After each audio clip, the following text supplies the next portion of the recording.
అధికారం పోయిందన్న అక్కసుతో వైసీపీ దుర్మార్గపు చర్యలకు పాల్పడుతుందని, నెల్లూరులో అశాంతికి వైసీపీ కుట్రలే కారణమని నెల్లూరు రూరల్ ఎమ్మెల్యే కోటంరెడ్డి శ్రీధర్ రెడ్డి ఆరోపించారు. తానెప్పుడు రౌడీయిజం, రౌడీలను ప్రోత్సహించలేదని, ఎవరైనా తమ కాళ్లపై తాము నిలబడతామంటే సహాయం అందించానని చెప్పారు. వైసీపీ నుంచి బయటకు వచ్చాక జగన్ ఆదేశాలతో అప్పటి మంత్రులు, నేతలు తనతో నడిచే కార్యకర్తలు, కుటుంబ సభ్యులను వేధించారని ఆరోపించారు. తనను టార్గెట్ గా చేసుకుని తప్పుడు వార్తలు రాస్తున్నారంటున్న నెల్లూరు రూరల్ ఎమ్మెల్యే కోటంరెడ్డి శ్రీధర్ రెడ్డితో మా ప్రతినిధి మహేష్ ఫేస్ టు ఫేస్. ప్రశాంతమైన నెల్లూరు జిల్లాలో శాంతి భద్రతలు విఘాతం కలిగించేందుకు వైసీపీ తీవ్ర ప్రయత్నాలు చేస్తుందనే ఆరోపణలు వెల్లువెత్తుతున్నాయి. కొద్దిసేపటి కిందట ఎస్పీ జిల్లా మొత్తం కూడా 30 యాక్ట్ అమలు చేయడం జరిగింది. మొన్న కావ్య కృష్ణారెడ్డి కావలి ఎమ్మెల్యే పైన అత్యాయత్నం, నిన్న ఒక వీడియో సంచలనం video Nellore rural MLA Kotamreddy Sridhar రెడ్డిని అంతమొందించాలని, కోట్లాది రూపాయలు మనకు వస్తాయని రౌడీలే మాట్లాడుకోవడం, ఇవన్నీ కూడా ప్రజల్ని భయభ్రాంతులకు గురి చేస్తున్నాయి. మనతో పాటు కోటంరెడ్డి ఉన్నారు, వారిని అడిగి మరిన్ని వివరాలు తెలుసుకుందాం. ఏమంటారు సార్, ఈ పరిస్థితులు చాలా రోజుల నుంచి మీరు రాజకీయాల్లో ఉన్నారు, గడిచిన జగన్ హయాంలో జరిగినటువంటి పరిణామాలు ఇంకా కొనసాగుతూనే ఉన్నాయి. ఇలాంటి సాంప్రదాయాలు జిల్లాలో ఎప్పుడూ కూడా లేవు. వైఎస్ఆర్ కాంగ్రెస్ పార్టీ అధికారానికి దూరంగా జరిగిన తర్వాత అక్కసుతో చేసే దుర్మార్గపు ప్రయత్నాల్లో భాగంగానే ఒక అశాంతిని రేకెత్తించాలని వైఎస్ఆర్ కాంగ్రెస్ పార్టీ చేస్తున్న కుట్రల వల్లే ఇవన్నీ కూడా కారణం.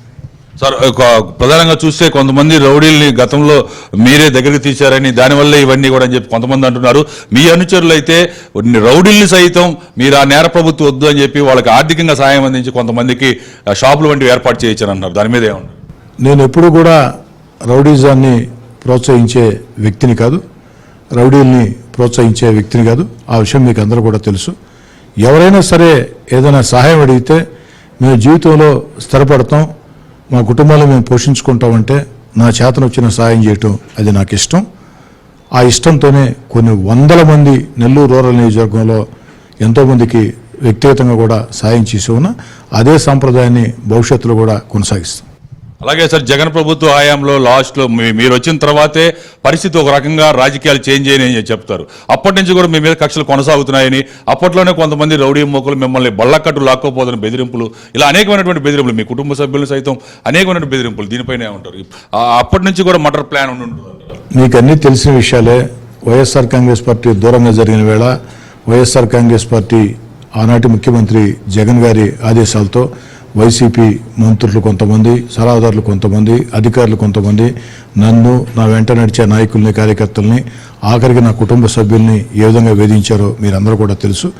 కానీ 14 నెలలు వైఎస్ఆర్ కాంగ్రెస్ పార్టీ ఓడిపోయిన తర్వాత, తెలుగుదేశం పార్టీ అధికారంలోకి వచ్చిన తర్వాత ఈ 14 నెలలు కూడా మేము ఎక్కడా కూడా ఏ ఒక్క వైఎస్ఆర్ కాంగ్రెస్ పార్టీ కార్యక్రమం ఇబ్బంది పెట్టాల, వివాదాలకు వెళ్ళాల.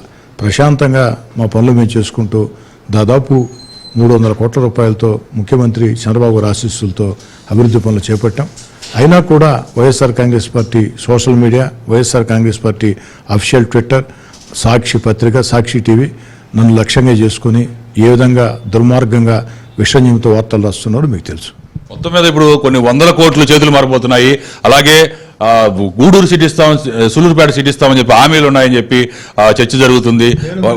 నేను వింటూ ఉన్నా, వారు బహిరంగంగానే చెప్తున్నారు కోటంరెడ్డి శ్రీధర్ రెడ్డిని చంపేస్తే వచ్చే ఎన్నికల్లో మా గూడూరు, సూలూరుపేట ఏదో టికెట్ ఇస్తామని హామీ కూడా ఇచ్చారని ఆ రౌడీ షీటర్ సంబంధించిన వాళ్ళంతా చెప్తూ ఉన్నారు. ఇవన్నీ కూడా పోలీసు విచారణలో తేలుతాయి.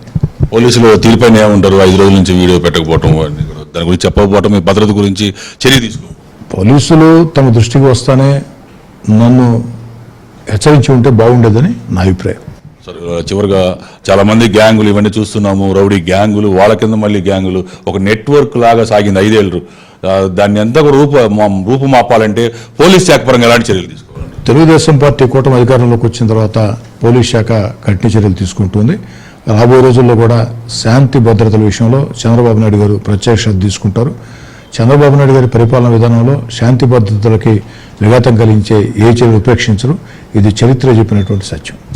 ఎవరు ఎన్ని బెదిరింపులు చేసినా, అలాగే వైసీపీ మీడియా ఎన్ని దుష్ప్రచారాలు చేసినా భయపడేది లేదని, ఇదే విధంగా అభివృద్ధి కొనసాగిస్తూ ఉంటామని, చంద్రబాబు ప్రభుత్వం ఇలాంటి చర్యల్ని అసలు సహించేది లేదని, త్వరలోనే శాంతి భద్రతలన్నీ కూడా మామూలు పరిస్థితికి వస్తాయని చెప్పి ఎమ్మెల్యే శ్రీధర్ రెడ్డి చెప్తున్నారు. ఇది పరిస్థితి. వీడియో శాంతి కుమార్తో మహేష్ బాబు, ఏబిఎన్ ఆంధ్రజ్యోతి, నెల్లూరు.